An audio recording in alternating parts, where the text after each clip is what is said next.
Hey guys, Pat Daddy again. Hey, today we're going to be making a video on making cheddar cheese. Love cheddar cheese. Cheddar cheese is great. We're going to need a few things. I've already put in, I've got 6 gallons of whole milk. It's pasteurized, homogenized. Just don't get the ultra pasteurized. It really won't work. It won't clot, so to speak. You're going to need animal rennet. I've got liquid animal rennet here. And you're going to need a mesophilic starter culture. That's the bacteria that makes the cheddar cheese taste the way it tastes. So what I've got here is, this recipe is actually 1 packet of mesophilic starter culture and 1/2 a teaspoon of liquid animal rennet diluted in a little bit of water for 2 gallons of milk. That'll make roughly 2 pounds of cheese.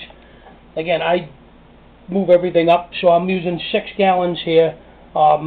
This is my new pot. That's an 80-quart pot. That pot that I use right now, that's 6 gallon, that's a 32-quart. This is an 80-quart. This is the one I just bought. This will do 20 gallons in one batch. This is what I wanted to use, but I didn't have enough mesophilic starter culture to do more than 6 gallons of milk. So I might as well use my smaller pot. There's no sense in using this giant pot.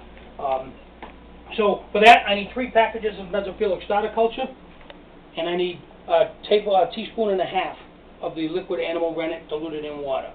All right. So I put my milk in my pot. Let's go over here at the stove. My milk is now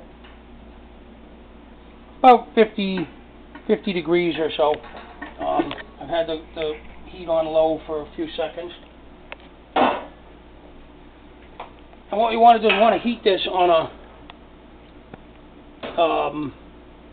kind of like a medium heat, because you don't want to stir it, you don't want it to burn. So, and you want to heat this until it's 86 degrees. So you want this milk 86 degrees, and then we'll put the mesophilic starter culture in. Now, there's different types of starter cultures. There's a mesophilic and a thermophilic. The mesophilic starter culture is a low temperature starter culture, in that you put in 80, 90 degree range. Then there's a thermophilic, which is actually a higher temperature starter culture, and that you put in at sometimes up to 140 degrees. Depends upon the recipe. That's what's going to give the cheddar cheese its taste. That and the way we age it. So we're going to stir this until it's at 86 degrees. We're going to add our mesophilic starter culture, and we're going to stir that in good for a good couple of minutes. Then we're going to move this whole thing, we're going to put the cover on it, and move the whole entire thing right into the sink with some like 80, 90 degree, 100 degree water. That'll keep this at 86 degrees while that starter culture actually blooms a bit and starts to reproduce and grow, which is what we need. So we've got to bring this to like 86 degrees, then we've got to let it sit covered and undisturbed for about 45 minutes until the culture is started to bloom. And then what we'll do, we'll give that a chance to bloom, and then we'll add our liquid rennet, and then that's got to sit undisturbed. We're going to stir that rennet in good. Then that rennet will sit undisturbed for another 35-40 minutes until we get a clean break and everything curds up. And so what I'm going to do is I'm going to bring you through, we'll bring this up to 86 degrees. Like I said, we're just around 60 now. I'll probably move that heat up a little bit where I'm stirring it now. Again, don't let this burn. It'll ruin the taste of the cheese. It'll taste scorched. It will just be bad. But we're going to do a bunch of videos today, because we're doing this cheddar the traditional way, which is a real time-consuming way, but it is definitely worth the effort. There is a stirred curd type of cheddar that you can do that cuts on the time, and then there's a farmhouse cheddar, which will cut way down on the time. Not only the time to make it, but also the time to age it. But in my opinion, if you're going to make cheddar and you're going to spend the time and the money, go the traditional route. You can't beat the flavor of it. And I've got one, I'll show you guys after, I've got one in my cheese case that will be ready next month. And that's been sitting, it'll be 8 months. So it's been sitting 7 months now. And I wanted to age that for a minimum of 8 months. and that'll be ready shortly. My videographer is going to sneeze. So that'll be ready shortly. So I'll show you my cheese case in a bit, and then I want to take and we're going to do videos since we still don't know how to edit videos. We're new at this. We know how to make cheese. We know how to do that stuff. We don't know how to edit videos. So what we're going to do is we're going to do small bits, because after this thing sits for 40 minutes and we cut the curd, we've got to stir the curd and then let it sit for like 10 minutes, and then we've got to you know, strain it. We got to bring the temperature up. That takes another 45 minutes, and then once we get the temperature up, we got to let it sit for 10 minutes. It takes forever. It'll take me an entire day to make a batch of cheddar cheese. But like I said, it is well worth the effort. So if you got the time, you might as well try it. You can't buy anything like it in a store. And then what we'll do is we'll get everything done. I'll show you my press, my cheese press. I made my own cheese press. I'm not going to spend $250 buying a cheese press. I made all my own cheese molds. Again, I'm not going to spend, you know, $50 on a cheese mold when I can make it and make what I want, the size I want, and that stuff. So I'll show you how I made those. And we're going to need all these tools for the day. We'll go over them as we bring them out. But really, to make cheese, all you really need is milk, some whole milk, and either some lemon juice or vinegar. And you can heat your milk up to 180 degrees. Say a gallon or 2 gallons of milk. Add 1/4 cup of vinegar, apple cider vinegar or lemon juice for every gallon you use, and it'll curdle right out, settle. You can strain it and hang it in a cheesecloth bag to drain. And what you end up with is basically paneer, which is an Indian cheese, fresh cheese. You can put herbs and spices in it and make a spiced paneer. But that cheese is meant to be eaten as soon as it cools down. This cheese is hard cheese. It needs to be aged. And this will be aged, this batch that I'm making today will be aged for probably a year before we pull this. And this will make about 6 pounds of cheese. You can roughly get almost a pound out of a gallon. It depends upon how careful you are collecting the curds.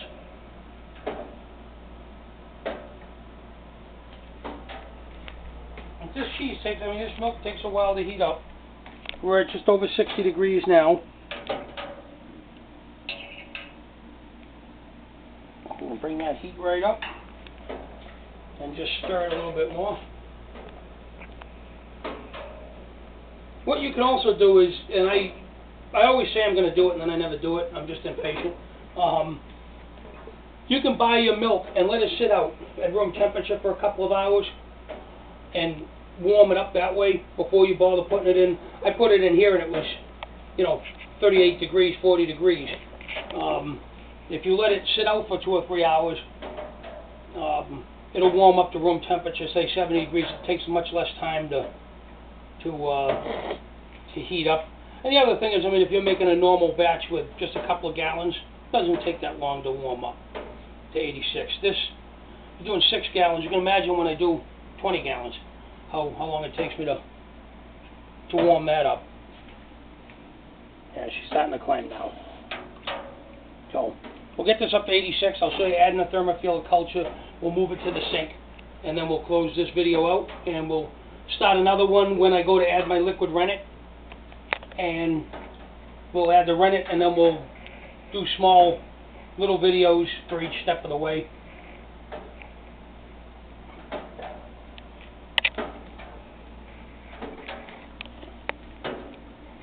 And make sure you always stir this stuff. Don't let it sit.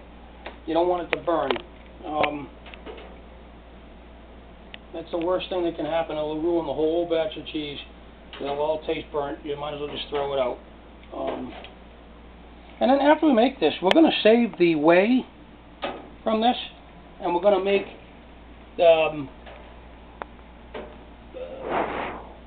a whey cheese out of the whey. I'm not going to throw the whey away, right? Throw the whey away. We're not throwing away the whey. We're going to keep the whey, and we're going to make cheese out of the whey.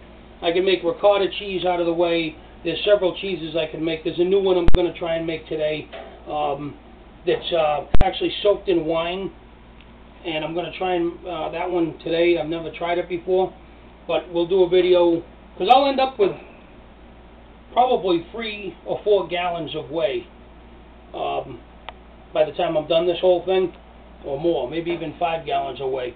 And you don't want to throw that out. It's got a lot of uses. You can use it if you have animals. You can actually feed it to your animals, dogs. You can use it if you have a garden. Put the whey on any acid-loving plants, because your whey is going to be very acidic. Put that on plants like tomatoes. Use that to feed your plants, and that'll acidify the soil for your acid-loving plants. Dump it right in your compost pile. Just, you don't want to throw it out. So you might as well use it to make cheese out of it, because the little bit of stuff that doesn't go into making the cheddar will go into making a whey cheese. And you get a couple of pounds of whey cheese. You get about half a pound or 3/4 of a pound out of a gallon of whey.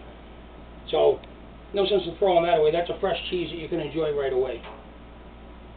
And it's made with your whey that you were going to throw away. Alright, we're at 70, a little above 70 degrees now. Now it should climb pretty quickly. You can see my pot starting to sweat.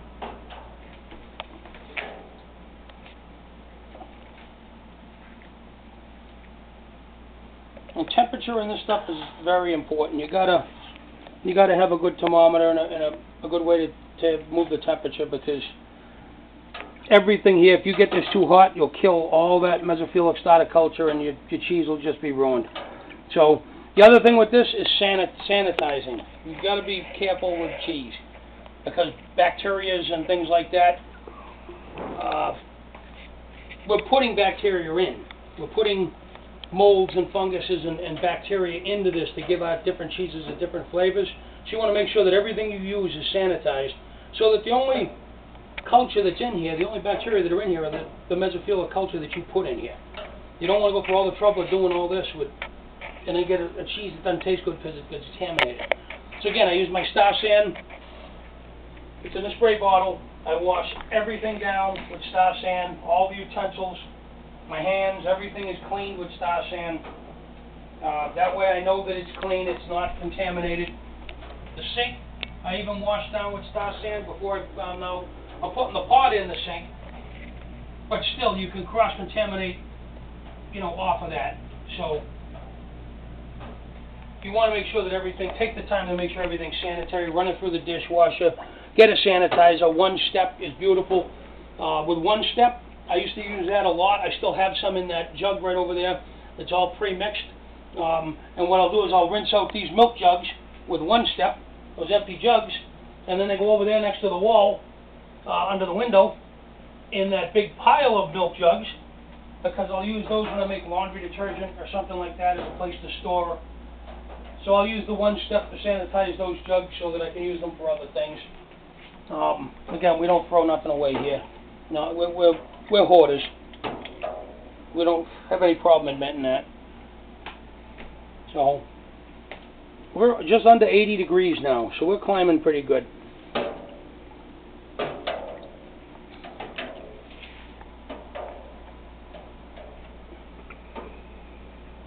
You tell, when you get this up there, you will add our mesophilic starter. We'll cover it up, put it in the sink, let it sit for a bit. We'll come back when we put the rennet in. And you'll be surprised at how quickly this stuff curdles up and sets up. Within a half an hour, you probably get a clean break out of this much milk. We'll take less time with 2 gallons. Let's face it, the more you use, the more milk you're using, the more time it's going to take to heat it up and everything else. Then what we're going to do when we're done with this, after we press this cheese, we'll air dry it for a couple of days. It depends upon, until it starts to develop a nice rind. Might be 2 days, might be up to 5 days, 7 days.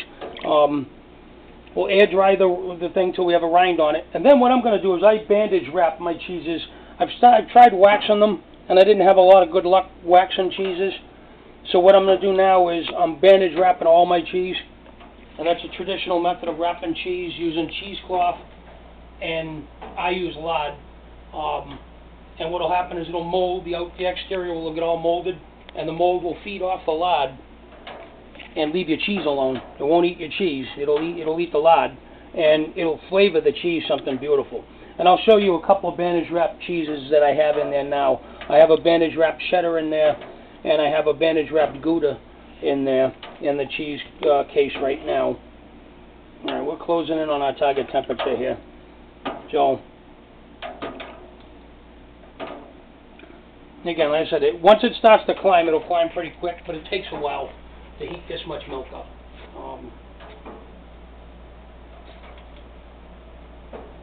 You can see the big puddle of water that's formed under my pot here, because we put cold milk on top of the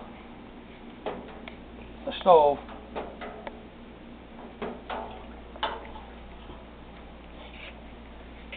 The other thing you want to remember is you don't have to move this onto a sink. I found it's the easiest way to do it for me, the easiest way to control the temperature. But you could do it the whole entire process right on the stovetop. Me personally, I just warm it up on the stovetop, and then everything else for this cheddar is done with a small batch, like 6 gallons, is done in my sink. When I use the big boy pot, that, believe it or not, I have to put in the bathtub. But I can't fit it in the sink. It's no way possible. So I put that in the bathtub to bring that up in a water bath, because that is one big pot. That pot actually takes both burners on my stove to heat. One will heat the front of the pot, and one will heat the back of the pot. That's how big that pot is. Now, we're at 82 degrees right now. Again, bring it up to 86 and then shut the heat off. Add your starters, and then we'll get the sink ready.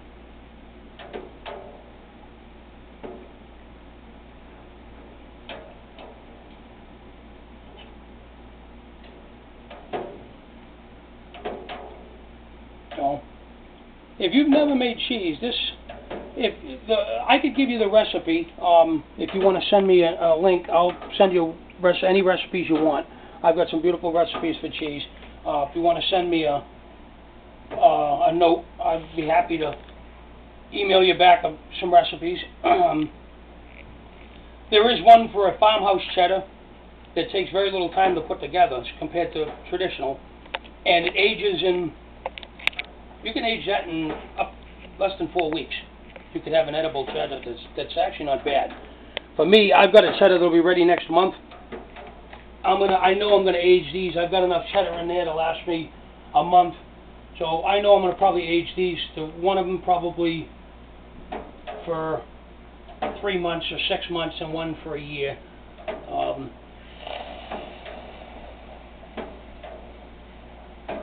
So, all right. Well,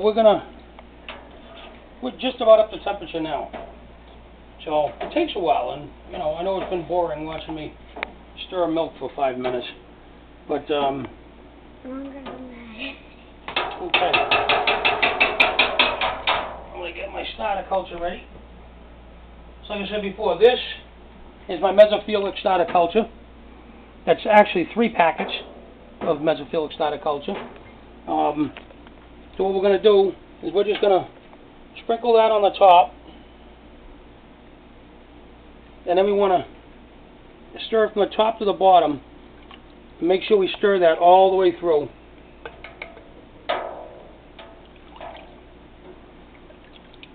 We don't want that, because that's got to rehydrate. That's a dried culture, so it needs to rehydrate. I'm going to stir that from the top to the bottom. You want to make sure it's stirred in good. All right, let's cut our heat. All right, so that's stirred up nice. I'm going to put our pot lid on. And we're going to go over to the sink and get ready to put our pot in here. So we want to run some hot water into the sink. See what we can keep that water, say, around 100 degrees.